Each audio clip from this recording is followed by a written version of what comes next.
Hey guys, I'm Kelly T from Kelly T Black Metal Reviews. We're on YouTube. Please look us up, hit subscribe and tap those notifications so you don't miss these deadly albums that we're shoving hard down your throats every week. We're also on Instagram and we're on Facebook. I have some absolutely brutal Aussie metal to talk to you about today. They are Idle Ruin. They are a three-piece death metal band with Blackened Thrash thrown in there too.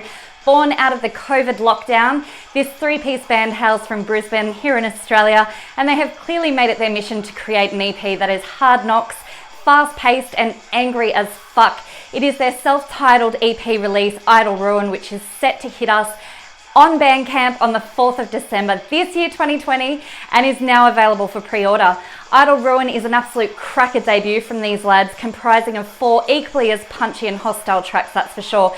These guys do not hold back, throwing it all into the mix with deadly tram picks, caveman riffs, rhythmic beats with smashes of blast, and a destroyer of a vocal delivery. And you will hear these sounds in the first thumper of a track, Whipped to Death. This is such a mean one. It's heavy, weighing in the death metal corner, yet has those perfectly blackened elements and a very thrashy vocal delivered by Liam that just seems to add an extra sense of fuck off to their sound.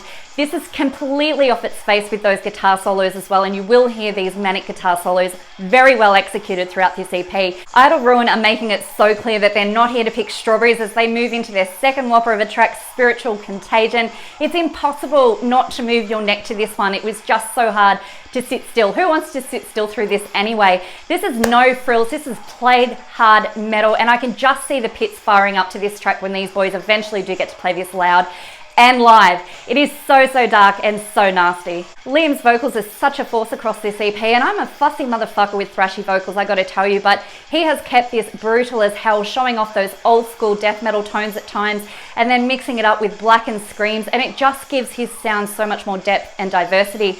Pure thrash smashes immediately at the commencement of the third track, The Devil's Trade.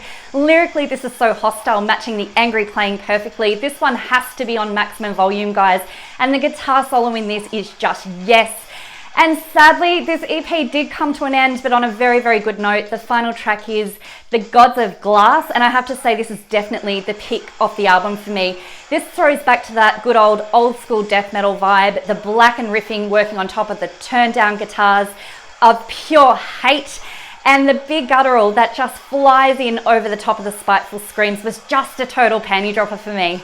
Guys, Idle Ruin might seem new, but they have been a part of some pretty cool extreme Aussie bands previously, and the display of their synergy within this EP and their overall execution and production of their sound, it's just livid and it's with speed and conviction, and I'm so glad we have another pretty deadly Aussie extreme metal band on our hands, that's for sure. These guys are keeping it real, they're keeping it old school, and most importantly, they're keeping it very heavy. Idle Ruin releases on the 4th of December, guys. It's going up on Bandcamp. It's now available on pre-sale, so do it! Take a listen, grab a copy, of course, and be sure to follow Idle Ruin on Facebook and Instagram. Obviously, their page is very new, needs all the support it can get, so now's a great time to hit follow and keep up with this band, that is for sure. You will not be disappointed. To Idle Ruin, you guys have nailed the mix of these genres for me, and I definitely had this EP on repeat. So thanks heaps, guys, for the metal. I'm Kelly T. This has been my Albums of the Week.